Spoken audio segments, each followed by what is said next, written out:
가운데 초대해 주셔서 감사합니다. 그 부르심을 따라 우리가 주님 앞에서 주님의 그 선하심과 사랑하심을 충만하게 누리기를 원합니다. 오늘 이 밤에 계속해서 찬양 가운데 또 말씀을 들으면서 또 기도하는 가운데 주님과 함께 영원한 삶을 누리는 귀한 밤 되게 하여 주시옵소서. 예수님의 이름으로 기도하옵나이다.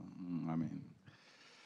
오늘 하나님께서 우리에게 주시는 말씀은 사무엘하 22장 1절부터 20절까지 말씀입니다. 사무엘하 22장 1절부터 20절까지 말씀입니다. 구약성경 501면입니다.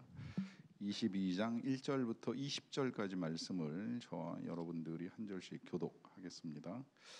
여호와께서 다윗을 모든 원수의 손과 사울의 손에서 구원하신 그날에 다윗이 이 노래의 말씀으로 여호와께 아뢰어 이르되 여호와는 나의 반석이시요 나의 요새시요 나를 위하여 나를 건지시는 자시요 내가 피할 나의 반석의 하나님이시요 나의 방패시요 나의 구원의 뿌리시요 나의 높은 망대시요 그에게 피할 나의 피난처시요 나의 구원자시라 나를 폭력에서 구원하셨도다. 내가 찬송받으실 여호와께 아뢰리니 내 원수들에게서 구원을 받으리로다. 사망의 물결이 나를 애우고 불의의 창수가 나를 두렵게 하였으며 수월의 줄이 나를 두르고 사망의 올무가 내게 이르렀도다. 내가 환난 중에서 여호와께 아뢰며 나의 하나님께 아뢰었더니 그가 그의 성전에서 내 소리를 들으심이여 나의 부르짖음이 그의 귀에 들렸도다.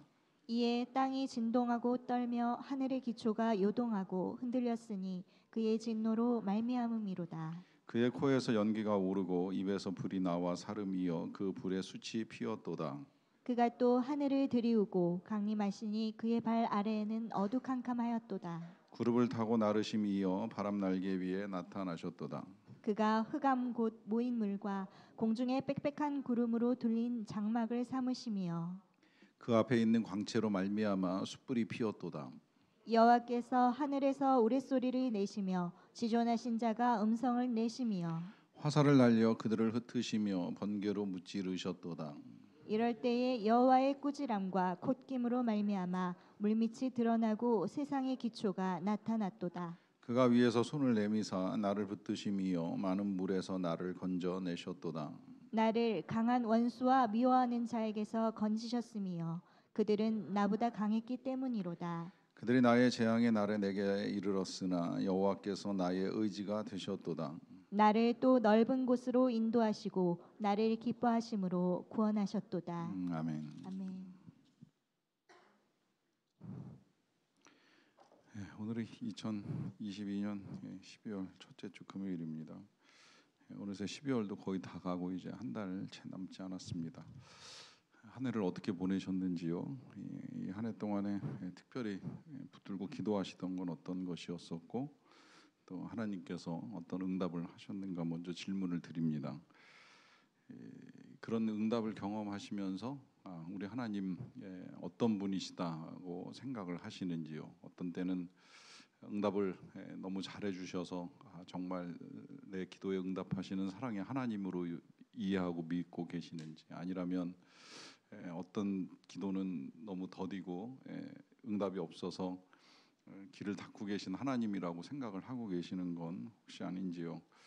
우리는 이제 우리가 이 경험하게 되는 여러 가지 사건들을 통해서 이제 하나님을 이해합니다. 어떤 사건이 좋은 사건들로만 계속 이어진다라고 하면 사랑의 하나님, 풍성하신 하나님, 넉넉하신 하나님에 대한 이해를 하는 건 그렇게 어려운 일은 아닐 수도 있다고 생각을 하는데요. 또 어떤 경우엔 너무 힘들고 어려운 일이 반복되고 그러는 가운데 기도하지만 어떤 변화가 일어나지 않을 때에는 우리 하나님이 정말 살아계신가라고 하는 의문으로부터 그분의 사랑을 믿기가 쉽지 않은 경우도 종종 있습니다. 다윗이 절대 인생이 평탄했던 사람은 아닌데요. 우리가 긴 시간 동안 이 다윗의 삶이 기록된 사무엘서를 함께 쭉 읽어오면서 그가 겪었던 많은 일들을 함께 들여다보며 이제 기도를 해 왔습니다. 물론 그렇다고 해서 지금 사무엘서가 다 끝나는 건 아닌데 이제 거의 끝나가는 이 뒷부분에 이 사무엘하 22장은 다윗이 승전가라고 이름 붙여진 이제 노래를 시로 써서 지금 이제 하나님을 찬양하는 것을 보여줍니다. 뭐 해석에 따라서는 이게 이제 사무엘서 저자의 의도라고도 이제 보기도 합니다. 사무엘서 시작될 때도 찬양이 하나 있었어요. 그때의 찬양은 이제 한나의 기도였었죠. 한나가 기도하고 사무엘을 낳게 되었을 때에 하나님이 자신의 기도에 응답하신 하나님이신 것을 찬양하는 것으로 시작이 되었고요. 그리고 이제 이 사무엘서가 끝나가는 이제 이쯤에 와서 다윗의 시, 이게 지금 그 시편 18편하고 거의 유사해요. 그러니까 시편으로 분류가 될 수 있는 시인데 이제 그게 지금 사무엘서에서 미리 이제 소개가 된다고 할 수가 있겠는데 그 시를 그대로 여기에 이제 넣어서 다윗도 시를 썼다는 것, 이 시를 통해서 하나님을 찬양했다는 사실을 우리에게 알려주고 있고요. 그래서 우리가 이제 몇 주간에 걸쳐서 이 시를 보게 되는데 시가 굉장히 길어요. 그 가운데 이제 오늘 이 20절까지를 먼저 보면서 이 다윗에게 있어서 하나님은 어떤 분이신가, 또 다윗이 기도할 때 하나님은 어떻게 응답하셨는가 하는 것을 오늘 함께 보기를 원합니다. 1절은 이렇게 시작이 됩니다. 여호와께서 다윗을 모든 원수의 손과 사울의 손에서 구원하신 그날에 다윗이 이 노래의 말씀으로 여호와께 아뢰었다라고 합니다.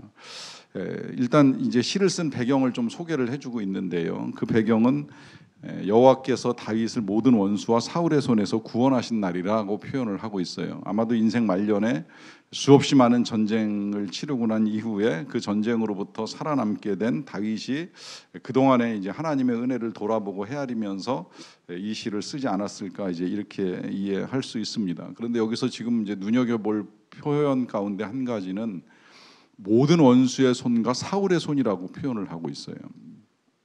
구분되어 있습니다. 모든 원수와 사울.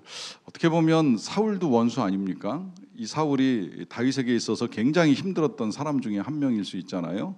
뭐 모든 원수라고 하면 일단은 나머지 이제 이 다윗과 전쟁을 치루었던 이제 적국들이라고 볼 수가 있겠는데 사울을 그 범위 안에 포함시키지 않는다는 점을 이제 눈여겨보자고 말씀을 드리는 겁니다. 왜 그런지 그 이유는 이제 분명하죠.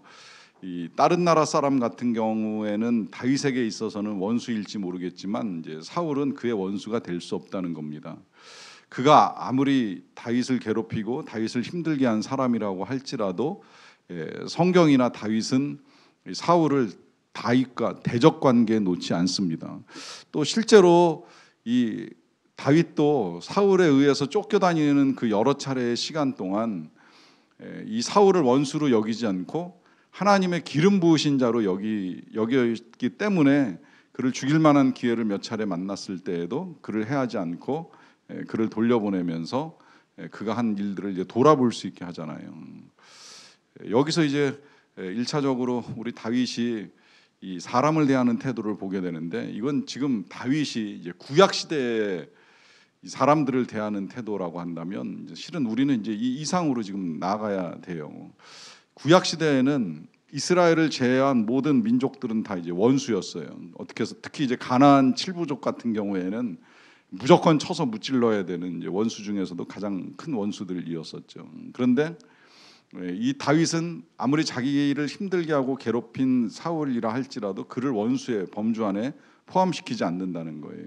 이게 이제 구약적 사고 방식이라고 한다면 신약 시대로 와서는 예수님이 그것조차도 완전히 다 깨트려 버리고 이제는 열방과 민족을 초월해서 누구라도 다 품어야 될 대상이라고 하는 걸 분명하게 우리에게 가르쳐 주셨지요. 그러니까 사도 바울이 처음에는 이제 유대인들만 이렇게 쫓아다니면서 복음을 전하다가 아니라는 걸 뒤늦게 깨닫고 나서는 그 다음부터는 이제 이방인 누구라도 만나서 다 복음을 전하는 거예요. 그 복음 전하는 그 출발점이 오늘 우리 새벽에 본 걸로 따지자면 성전의 문이 과거에 동쪽에만 열렸다가 남쪽 북쪽으로 함께 열리면서 이제는 우리 하나님의 은혜가 열방 가운데 이방인들에게도 얼마든지 흘러들어갈 수 있다는 것을 분명하게 이미 에스겔 시대에 이제 보여주신 거고, 예수님이 그것을 이제 드러내셨고 사도 바울이 그것을 전해 주었습니다. 이제 그 덕에 실은 이제 우리도 함께 하나님을 알고 믿고 하는 이 자리까지 나아갈 수 있게 되는 것이죠. 그래서 일단은 그가 누가 되었든지 어떤 사람이었라 하더라도 우리가 그를 이제는 품어야 될 대상이고 기도해 주어야 될 대상이라고 하는 것이 이 시를 먼저 대하면서 우리가 보게 되는 것이고요. 자, 이렇게 이제 소개가 된 이 시는 시작을 하면서 2, 3절에 이런 말씀으로 이제 시작이 됩니다. 이르되 여호와는 나의 반석이시요 나의 요새시요 나를 위하여 나를 건지시는 자시요 내가 피할 나의 반석의 하나님이시요 나의 방패시요 나의 구원의 뿌리시요 나의 높은 망대시요 그에게 피할 나의 피난처시요 나의 구원자시라 나를 폭력에서 구원하셨도다라고 합니다. 자, 여기까지 이렇게 좀 길게 읽긴 했습니다만 여러분 이렇게 읽어 나가다가 이제 보시면 몇 가지 특징들이 아마 느껴지실 거예요. 일단은 다윗이 다양한 단어를 가지고 지금 이제 하나님을 표현하고 있어요. 뭐 여기 반석, 요새, 뭐 그다음에 반석의 하나님, 방패, 구원의 뿔, 뭐 높은 망대, 이제 이런 저런 이제 단어들을 가져다가 지금 하나님 어떤 분이신가 이렇게 쭉 열거를 합니다. 근데 그 열거하는 이 지금 여러 가지 사물들의 특징을 보면 뭐 다 그런 건 아니지만 되게 뭐하고 관계 있는 것 같아요. 전쟁하고 관계가 있죠. 전쟁 가운데 방패도 되고. 요새, 망대 이게 다 지금 전쟁 때 쓰는 것들이잖아요. 전쟁 때 이제 적이 오는 거를 보고 적이 때리면 방패로 막고, 반석은 이 가장 좋은 이제 싸움의 장소예요. 일단 반석 위에 올라서면 적을 무찌르기가 용이하다고 당시 사람들은 생각했기 때문에 반석을 점령하는 것이 굉장히 중요한 것이었고, 뭐 아니면 이제 도망칠 때는 피난처가 필요하고 그 전쟁의 위험한 상황에서 구원하실 하나님 필요하다고 해서 이제 대부분은 이 전쟁 속에 이제 이 하나님의 이름을 여러 가지로 지금 표현을 하고 있습니다. 이건 그만큼 다윗이 전쟁을 많이 겪었다는 이야기가 되는 거고, 그 전쟁 속에서 이제 하나님을 경험한 거예요. 그리고 그 경험 속에서 이제 우리는 하나님을 고백합니다. 그러니까 이 참 경험이라는 게 이제 그래서 중요해요. 우리가 어떤 경험을 했느냐 하는 이것이 우리가 하나님을 이해하는 틀을 만들어 버리거든요. 그러니까 우리가 기도에 대한 응답의 경험이 별로 없다고 생각하면 알게 모르게 우리 하나님은 막 인색하신 하나님이 돼버리고 뭔가 더 쫄라야 될 것 같고 내가 막 많이 쪼르지 않으면 안 될 것만 같은 이제 이런 마음을 가지고 하나님께 나아가게 됩니다. 반대로 정말 뭐 기도 많이 하지 않았음에도 불구하고 삶에 큰 어려움이 없다라고 하면 그 하나님은 뭐 늘 알아서 채워주시고 넉넉하고 풍성하신 분이시다, 이제 이런 고백을 하기가 어렵지 않다는 것이죠. 제가 언젠가 이 공동체와 함께 이제 선교지에 가면 가끔 긴 시간을 이렇게 이제 채워야 할 때가 가끔 있어요. 차가 고장이 나서 고치려고 하면 이게 선교지는 이게 쉽게 고쳐지는 것이 아니라 고치는데 이제 몇 시간이 걸립니다. 아니면 다른 차를 불러오는데 그 차를 불러올 때까지도 이렇게 쉽게 섭외가 돼서 이렇게 불러올 수 있는 상황이 아니다 보면 차 한 대를 기다리는데 몇 시간씩 이제 기다릴 때도 있고요. 안 그러면 이동할 때는 제가 한 7, 8시간도 이제 선교지에서 편도로 이동을 해본 적도 있어서 이제 그 긴 시간 동안에 이동을 하면서 그냥 이동을 하면 무지하게 이제 지루하고 힘들잖아요. 그러니까 이제 뭐라도 해야 되겠다 싶어가지고 성도들과 함께 이제 가끔 찬양하는 시간을 가져요. 그 찬양을 하면서 이제 개인의 신앙을 고백하는 경우가 있어요. 그때 이제 불렀던 찬양 중에 하나가 이제 이 찬양입니다. 에멘 할렐루야, 에멘 할렐루야. 거의 다 모르는 분위기. 그러고 나서 아멘 5번을 하고 나면 예수 나의 누구 이제 이러면서 이제 각자 신앙 고백을 돌아가면서 이제 한 사람씩 하는 거예요. 예수 나의 사랑, 예수 나의 누구 이제 이러면서 하는데 뭐 그 중에 이제 자매님들 중에는 뭐 예수 나의 신랑 뭐 이렇게 표현도 하고 뭐 예수 나의 전부 뭐 이렇게 이제 하는데 그 중에 한 분이 그렇게 고백하더라고요. 예수 나의 물주 이러더라고요. 굉장히 신선했어요. 아, 그래, 물주가 될 수 있지 우리 예수님이. 그분 또 실제로 예수님이 물주라서 그런지 몰라도 제가 알기로 돈도 되게 많이 벌었던 집사님인데 그래서 그렇게 표현하나 이제 이런 생각도 들었어요. 자기 경험을 가지고 이제 고백을 하는 거예요.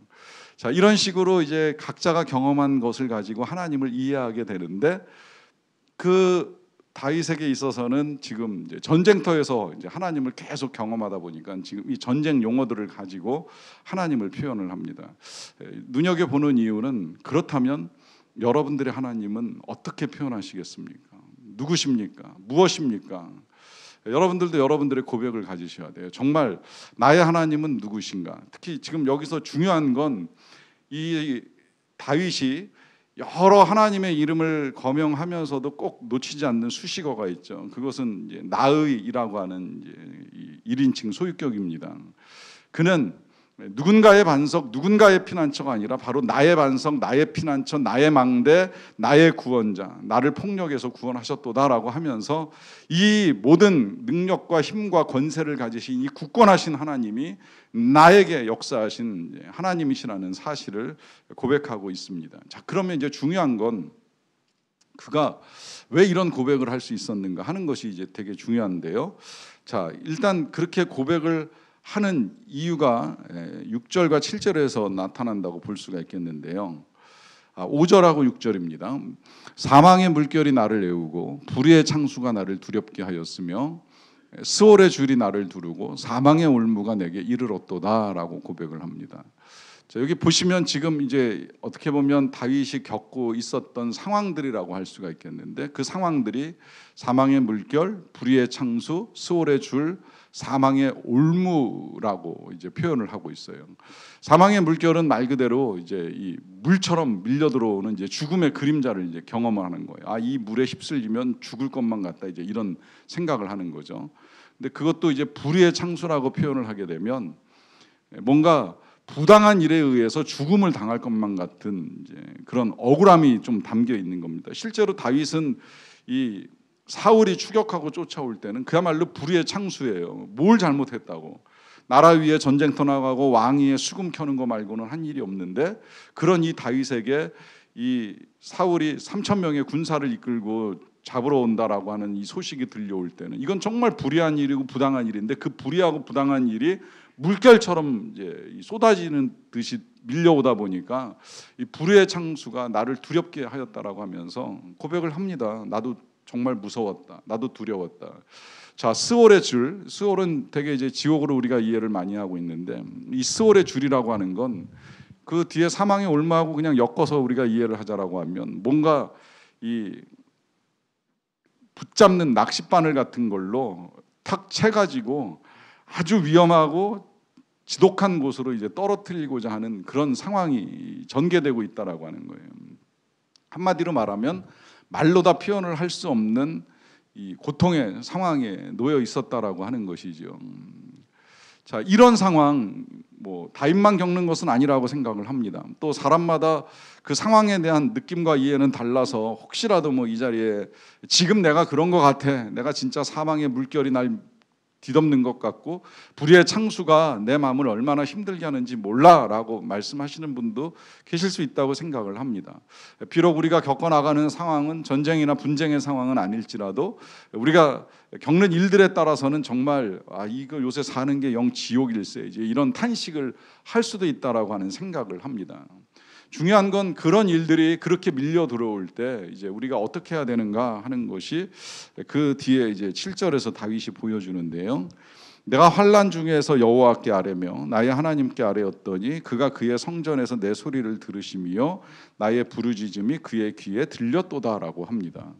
자, 여기 지금 먼저는 이 다윗이 환난 중에 여호와께 아랜다고 하면서 또 다시 한번 나의 하나님께 아랜다라고 하는 이제 고백을 합니다. 여기 보면 이제 아뢰고 아랜다는 말을 반복하고 있어요. 왜 이런 표현을 반복하는지는 아시겠죠? 그만큼 다윗도 하나님을 찾고 기도하는 시간이 적지 않았다는 거예요. 이제 이걸 반복해서 쓰려고 하다 보니까 앞에는 여호와라고도 표현했다가 뒤에는 하나님이라고 표현을 하는데 다만 그 하나님 표현할 때 또 한 번 나의 하나님이다라고 하는 이 표현을 통해서 그가 지금 붙들고 아뢰고 기도하고 매달리는 하나님은 그동안에 들어왔던 하나님이 아니라 지금까지 자신에게 방패가 되어주시고 요새가 되어주시고 산성이 되어주시고 망대가 되어주셨던 그 나의 하나님께 자기가 부르짖고 아뢰었다는 거예요. 그 아뢰었다는 걸 지금 그 밑에 다시 한번 부르짖음이라고 하는 표현을 통해서 다윗이 기도했다는 사실을 분명하게 이제 드러내고 있습니다. 자, 이것이 지금 문제를 푸는 열쇠인데 이 열쇠를 오늘 이 밤에 제가 다시 한번 여러분들과 짚고 넘어가는 이유를 분명하게 아실 거예요. 여러분 상황이 어떠하든지 그 상황이 그야말로 뭐 사망의 물결이 애우고 불의의 창수가 두렵게 하고 스올의 줄이니 뭐 사망의 올무가 이르렀다 하더라도요. 우리가 할 수 있는 건 기도밖에 없는 것이고 그 기도는 여러분들의 하나님을 향하셔야 돼요. 누구의 하나님 아니에요. 여러분들이 여러분들의 입술로 여러분들의 하나님을 찾고 그 하나님을 향하여 아뢰셔야 되고, 아뢰는 걸로 부족하다 싶으면 부르짖으셔야 되는 거예요. 소리 내시라는 거예요. 그래서 하나님이 정말 이 문제에 답을 주시기를 기도하셔야 된다라고 하는 것입니다. 우리가 하는 것을, 해야 될 것은 간절히 하나님께 메어달리고 기도하는 것이라고 할 수가 있겠고요. 자, 그럴 때 이제 응답이 어떻게 오는가 하는 것을 몇 가지로 좀 보겠습니다. 먼저 8절입니다. 이에 땅이 진동하고 떨며 하늘의 기초가 요동하고 흔들렸으니 그의 진노로 말미암음이로다라고 합니다. 자, 여기 지금 제일 먼저 이제 경험하는 하나님의 응답인데요. 자, 이 응답이 지금 여기서는 뭐 땅이 진동한다, 떤다, 요동한다, 흔들린다 이렇게 표현돼 있어요.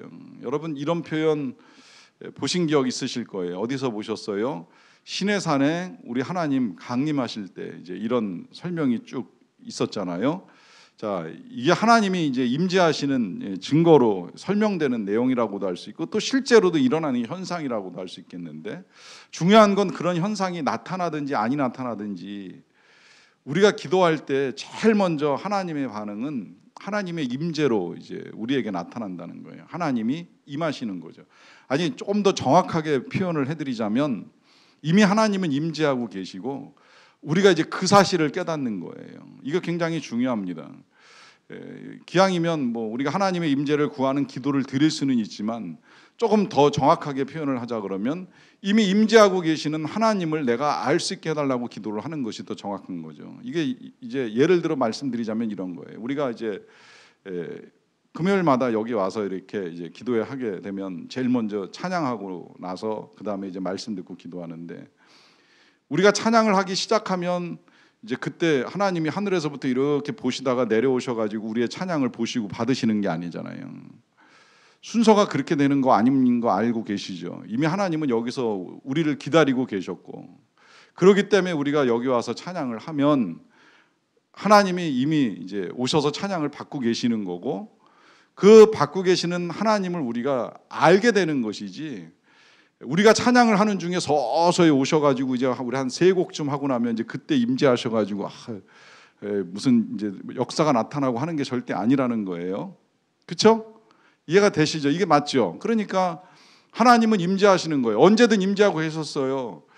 심지어 보세요. 10절 보고 계속 말씀드릴게요. 그가 또 하늘을 들이오고 강림하시니 그의 발 아래에는 어두컴컴하였도다라고 하면서 하나님이 강림하신다, 이제 이런 표현이 사용되고 있기는 한데, 그러면 자, 여러분 이 지금 하나님이 강림하시는 이 자리는 어디입니까? 이 자리는 만약에 정말 다윗이 아까 이야기했던 그 고통의 상황에서 부르짖는 기도를 드려서 하나님이 강림하셨다라고 하면 거긴 전쟁터, 아니면 동굴, 아니면 죽기 일보 직전, 거기에 지금 하나님이 강림하시는 거예요. 거기에 임하셔서 지금 일하시는 거예요. 이렇게 말씀을 드리는 이유는 뭐냐면, 하나님은 이미 우리의 자리에 와 계시다는 거죠. 예배하는 자리라면 뭐 더할 나위 없거니와 기도하는 자리에도 물론이거니와, 때로 우리가 가정에서나 일터에서나 정말 지옥 같은 삶의 현장에서 하나님을 향하여 입을 벌리고 찬양을 하던 기도를 하던, 이미 주님은 거기에 오셔서 우리의 모든 것들을 받으실 준비를 하고 계시고 받고 계신다는 거예요. 다만 그걸 우리가 모르고 있으니까 기도하는 그 순간에 이제 깨닫는 거예요. 아, 지금 내가 기도하는 이 순간에 하나님이 여기 계시는구나 깨달으면서 하나님의 임재를 알게 되는 것이죠. 이게 기도의 첫 번째 응답이고 또 첫 번째 역사입니다. 다른 어떤 것이 아니라 하나님이 이 자리에 임재하셔서 나와 함께 하신다는 사실을 깨닫는 것, 이게 그래서 우리로 하여금 하나님이 기도하게 하시는 이유이기도 하고요. 때로는 우리가 이런 절박한 상황에 놓여 있도록 내버려 두시는 이유 가운데 한 가지, 이런 상황이 아니면 솔직히 누가 하나님을 찾겠습니까? 누가 하나님께 매달립니까? 누가 하나님을 부르짖습니까? 물론 간혹 정말 믿음이 좋아서 늘상 하나님을 찾으면서 어디에서나 하나님의 임재를 경험하며 살아가는 분들이 계시긴 하지만, 우리 대부분은 이런 시간이 특별하게 주어지지 아니하면 하나님을 찾는 것이 절대 쉬운 일이 아니기 때문에 이런 시간들을 통해서 하나님의 임재를 이제 새롭게 경험하고 알게 되는 것이죠. 그래서 보네포 목사님이 고난은 거룩한 천사라고까지 표현을 했어요. 고난은 거룩한 천사다. 처음에 좀 의아하다가도 묵상하면 묵상할수록 그분 말씀이 맞다라고 하는 생각을 합니다. 그분이야말로 누구보다 고난을 많이 당하신 목회자예요. 그 옛날 그 나치 독일 치하에서 이 히틀러가 잘못됐다라고 하는 사실을 드러내기 위해서 엄청난 투쟁을 벌였던 목사님이신데, 그로 인해서 얼마나 많은 고난을 겪었겠어요. 그런데 그는 오히려 그 고난 가운데 더 하나님을 찾고 하나님의 임재를 경험하고 하면서 이 고난이 나로 하여금 하나님을 만나게 해주는 거룩한 천사였다라고 하는 경험적 고백을 해주고 계십니다. 마찬가지로 다윗도 이 고난 가운데 이제 하나님께 더 아뢰고 부르짖는 경험을 통해 하나님의 임재를 알게 되는 것이죠. 이것이 첫 번째 기도의 응답입니다. 여러분, 그래서 만약에 여러분들이 정말 하나님 앞에 나와서 하나님을 찾고 하나님께 기도를 드리셨다라고 하면, 그래서 하나님이 지금 내 코앞에서 혹은 눈앞에서 내 기도를 듣고 계신다라고 하는 것이 분명하게 믿어지신다면 1차 응답이 된 거예요. 아니, 하나님이 나와 함께 계시는 이것보다 더 귀한 일이 어디에 있습니까? 천하의 우주를 만드신 하나님께서 그야말로 먼지 같은 내가 부르짖는 기도에 귀를 기울여 주시고 나와 함께 하신다는 이 사실, 얼마나 놀라운 응답입니까? 그 임재가 응답이라는 거예요. 근데 우리 하나님이 거기서 절대 멈추시지 않는다는 거죠. 무엇을 하시는가? 14절 보세요. 여호와께서 하늘에서 우레소리를 내시며 지존하신 자가 음성을 내신다고 말씀을 합니다. 이게 이제 기도의 두 번째 응답이고 은혜라고도 할 수가 있겠는데요. 우레소리를 내신다고 말씀하십니다. 그리고 음성을 내신다고 말씀하세요. 저는 뭐 굳이 나누고 싶지는 않지만 아마도 이 우레소리는 적을 향해서 내실 때가 많지 않을까 생각을 하고요. 음성을 내신다면 우리를 위해서 내실 거라고 생각을 합니다. 우레소리는 가끔 전쟁통에 실제로 이제 하나님이 우레소리를 통해서 이제 적을 물러가게 하시는 사건이 성경에 이제 몇 차례 있기는 해요. 그야말로 이 하나님의 강림하심을 이제 이 적들도 알게 하시고, 그를 통해서 이제 이 적들이 두려움 가운데 이 전쟁을 포기하고 물러나는 일들을 있게 하시는 경우가 있죠. 중요한 건 우린 이 우레소리 들을 게 거의 없어요. 지금 이제 우레소리를 듣는 게 아니라 이제 실제 무기의 소리를 듣기 때문에 우레소리 같은 걸로는 웬만해선 사람들이 꿈쩍도 안 해요. 오히려 우리에게 있어서 중요하고 필요한 건 이제 하나님의 음성을 듣는 겁니다. 하나님의 음성을 듣는 거예요.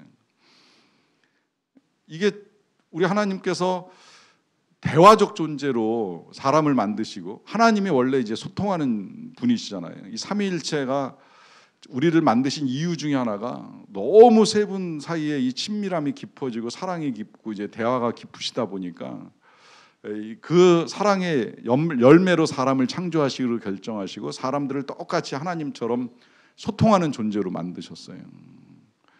여자를 먼저 만드셨어야 되는데 남자를 먼저 만드시는 바람에 이 남자들은 술 없으면 말 안 하잖아요. 성령에 취하든 술에 취하든 뭔가에 취해야 이제 말이 나오기 시작을 하는데, 만들어 놓고 나서 보니까 너무 재미가 없으셔가지고 그래서 하나 더 만들어야 되겠다, 새로 만드신 게 여자가 아닐까, 그냥 저 나름대로 쓸데없이 이런 생각을 해봤는데요. 어찌되었건 대화를 위해서 만드셨기 때문에 우리도 대화를 해야지 살아갈 수가 있고요. 그런 우리와 대화하는 걸 우리 하나님이 무척 좋아하십니다. 문제는 이제 우리가 하나님과 대화를 잘 못해요. 이게 잘 해본 훈련도 안 됐거니와, 이게 대화는 어렸을 때부터 아기도 말을 배워나가야지 말을 하게 되는 데까지 한 적어도 3, 4년의 시간이 필요한데, 우리는 하나님하고 3, 4년 동안 이렇게 길게 대화하기 위해서 훈련을 해본 적이 없다 보니까 이 대화가 늘 어렵게만 느껴져요. 더더군다나 지금은 들을 게 너무 많은 세상이 돼버렸어요. 볼 것도 많고 들을 것도 많잖아요. 제가 생각할 때 이제는 뭐 책 보는 것도 거의 포기된 세상 속에 살고 있지 않나 하는 생각이 들 정도로 그저 그냥 보고 듣는 데에만, 읽는 거 아니에요. 읽는 건 제껴놓고 보고 듣는 데에 다들 이제 매몰되어 있습니다. 그러다 보니까 진짜 세미하게 들려주시는 하나님의 음성을 듣는 걸 굉장히들 힘들어하는데, 그 음성이 언제 들려요? 기도의 자리에서 들리는 거예요. 기도의 자리에서 하나님을 찾을 때. 저는 지금도 확신해요. 저나 여러분들이 정말 절박하게 하나님 앞에 나아가 엎드려 아뢰고 부르짖고 머리를 숙이신다면 하나님께서 여러분들의 귀에 들려주시는 세미한 음성이 있을 거예요. 전 들어요. 우리 하나님이 저에게 말씀하시는 세미한 음성을 들어요. 여러분들도 들으실 수 있다고 확신을 하고요. 그 음성에 귀를 기울이셔야 되고 그게 응답입니다. 우리 하나님이 수없이 말씀하세요. 여러분들에게 너무 걱정하지 말라고, 너무 슬퍼하지 말라고, 하나님의 선한 계획이 있지 아니하냐고 말씀하시면서 도와줄 거라고 음성을 들려주세요. 귀 기울여 보세요. 그리고 믿어보세요. 믿음을 가지셔야죠. 아닐 거야, 이건 내 생각일 거야, 잘못 들었을 거야, 그럴 리가 없을 거야. 왜 자꾸 부정적으로만 하나님의 음성을 거부하세요? 수없이 들려주셨는데 왜 여러분들의 생각으로 하나님의 음성을 제한합니까? 제가 늘 말씀드리지만 신비주의에 빠지자는 거 아니에요. 하나님이 우리를 대화적 존재로 만드신 건 우리와 대화하고 싶으셨던 거예요. 그 대화의 자리가 기도의 자리라면 하나님께서 말씀드리고 하나님이 들려주시는 음성을 들으셔야 돼요. 성경의 사람은 대화의 사람이었고 하나님의 음성을 듣는 사람이었고, 그때 성경 속에서 말씀하신 하나님이 2000년 전 예수 이후로 입 닫으셨다, 저는 절대 그렇게 생각하지 않습니다. 지금도 우리에게 말씀하십니다. 이것이 응답입니다. 이것이 두 번째 응답입니다. 그러고 이제 17절로 넘어갈게요. 그가 위에서 손을 내미사 나를 붙드심이요 많은 물에서 나를 건져내셨도다 라고 합니다. 자, 여기 이것이 세 번째 응답입니다. 그것은 붙드시고 건져내시는 것입니다. 자, 이때 이 붙드시고 건져내실 때에 많은 물에서 나를 건져내셨다라고 하잖아요. 물이 많다는 건 그만큼 깊다는 이야기이고, 깊다는 건 그만큼 건짐받기가 쉽지 않다는 거예요. 하지만 건져내셨다라고 하는 이 고백 속에서 우리가 확인할 수 있는 것은, 우리가 생각할 때 아무리 깊은 물이고 힘든 상황에 빠져 있다 하더라도 못 건져내실 하나님은 아니시라고 하는 것이 분명합니다. 특별히 다윗은 최근에 이제 이 말년에 그런 경험을 실제로 한 거예요. 그가 마지막에 경험한 전쟁의 경험 기억하시죠? 그도 늙다 보니까, 나이가 들고 몸이 쇠하다 보니까 이제 피곤해가지고 옛날같이 이제 칼질도 안 되고 싸움이 잘 안 되는 거예요. 그래서 진짜 힘에 밀려가지고 죽을 뻔한 지경이 됐잖아요. 그러니까 어떻게 하세요? 하나님이 급하게 몇 사람 보내가지고 살아나게 하시잖아요. 건져내시는 하나님이세요. 더더군다나 우리는 이 건져내심에 대해서 의심하고 흔들릴 이유가 없는 것이, 지금은 이때만 하더라도 다윗이 건져냄을 받는다라고 하는 건 전쟁터에서 죽음을 모면하는 것을 의미했습니다. 죽을 만한 상황에서 죽지 않게 하시는 하나님. 그런데 예수님의 부활 이후에 이 건져냄은 이제 그 수준이 아니라는 걸 이제 우리는 확실하게 알게 된 거예요. 죽을 수 있어요. 언제 어디서 어떻게 죽을지 몰라요. 그래도 건져내신다는 게 부활 아닙니까? 우린 그래서 더 확실하게 이제 이 하나님의 건져주심을 믿고 살아갈 수 있는 사람들이 된 거예요. 죽음에 빠져든다고 할지라도 그 죽음에서 못 건지실 하나님이 아니신 거죠. 죽음에서 건지신다는 걸 보여주신 것이 우리 예수님의 부활 아닙니까? 아무리 죽음으로 끝장내고 무덤에 쳐놓고 돌로 임봉을 한다 하더라도 돌문제 끼고 건져내시는 분이 우리 하나님이시라는 사실을 우리 예수님의 부활을 통해서 보여주셨으니 우린 더 믿음을 가져야 돼요. 그래, 죽이시겠나? 혹 죽이신다고 한들 부활시켜 주시겠지. 믿음을 갖고 살아갈 수 있는 것이 우리입니다. 그러하기 때문에 우리는 어떤 일들 속에서도 나를 건지시고 나를 붙드시는 하나님이시라는 분명한 확신을 가지고 살아갈 수 있는 것입니다. 마지막 응답을 보겠습니다. 20절입니다. 나를 또 넓은 곳으로 인도하시고 나를 기뻐하심으로 구원하셨도다라고 합니다. 자, 일단 여기까지 보는 이 다윗이 고백하는 이 하나님의 응답은 이제 인도하심으로 마무리가 되었습니다. 이때 인도하시는 것을 이제 넓은 곳이라고 표현을 했는데요. 넓은 곳이라고 표현을 한 이유는 이제 그가 살아오는 인생길 가운데에 좁고 협착한 길을 이제 만났을 때의 어려움, 아니면 길을 가다가도 때로는 이제 길을 몰라서 방황할 때가 있잖아요. 길이 사라질 때가 있잖아요. 이게 이제 산길로 생각을 하면 진짜 이제 길을 찾는 게 굉장히 어려워지는 거고요. 그 다음에 이제 그 산길에 빗대어서 우리의 인생이 길처럼 여겨질 때가 많잖아요. 그래서 어느 길로 가야 될지 모르겠어. 어느 방향으로 가야 될지, 이게 진짜 옳은 길인지 맞는 길인지 틀린 길인지를 잘 분별이 안 되지, 이렇게 생각할 만한 인생의 상황을 직면할 때가 있습니다. 특히 이제 지금 다윗이 피해 다니던 상황으로 생각을 하면, 그는 이제 골짜기로 혹은 동굴로 이렇게 도망 다니는 일도 많았기 때문에 늘 괴롭고 답답했던 거예요. 한번 시원하게 뛰어보지도 못하고 싸워보지도 못하면서 늘 피해 다녀야만 하는 그런 이제 불행한 인생이었던 거죠.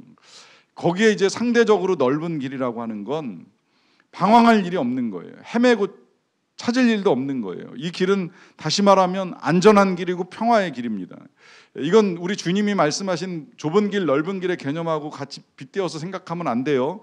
주님이 비유하셨던 좁은 길은 이제 우리가 걸어가야 될 제자들의 길인 건 틀림이 없지만, 궁극적으로 우리 하나님이 인도하시는 길은 평안의 길이고 안정된 길이라고 할 때에 지금 다윗은 나를 넓은 곳으로 인도하셨다라고 하는 고백을 하는 겁니다. 그러니까 궁극적으로 이제 하나님의 응답이 우리에게 나타나는 건 이 평안의 길, 안정의 길로 우리를 이끌어 주신다는 거예요. 여기 이제 기도의 응답의 역사가 있습니다. 기도하면 주님의 평안이 우리에게 임합니다. 이것이 응답입니다. 여러분, 내가 원하는 것만이 응답이라고 고집하지 마십시오. 정말 중요한 건 기도하는 가운데에 우리가 하나님을 찾고 하나님께 맡기고 하나님께서 하실 것을 기대하고 그 하나님에 대한 신뢰가 커지는 가운데에 이제 하나님께서 행하실 일들에 대한 소망을 가지고 우리 마음에 평안을 회복하는 거예요. 그게 그야말로 이 넓은 곳으로 인도하시는 하나님을 경험하게 되는 것입니다. 오늘 이 밤에 기도하는 저와 여러분들이 이와 같은 응답을 경험하실 수 있게 되시기를 간절히 축원합니다. 기도하겠습니다. 하나님, 감사합니다. 오늘도 우리가 찬양하는 가운데 우리의 찬양을 받으셨고 또 말씀을 통해서 하나님의 뜻을 알게 하셨으니 이제 기도합니다. 우리도 다윗처럼 여호와께 아뢰고 나의 하나님께 아뢰고 입 벌려 부르짖습니다. 하나님, 임재하셔서 우리의 기도를 들으실 것을 믿습니다. 임재하셔서 우리에게 말씀하시고 음성 들려주실 것을 기대합니다. 우리를 건져내시고 넓은 곳 평안의 땅으로 인도하시리라 믿습니다. 예수님의 이름으로 기도하옵나이다. 아멘.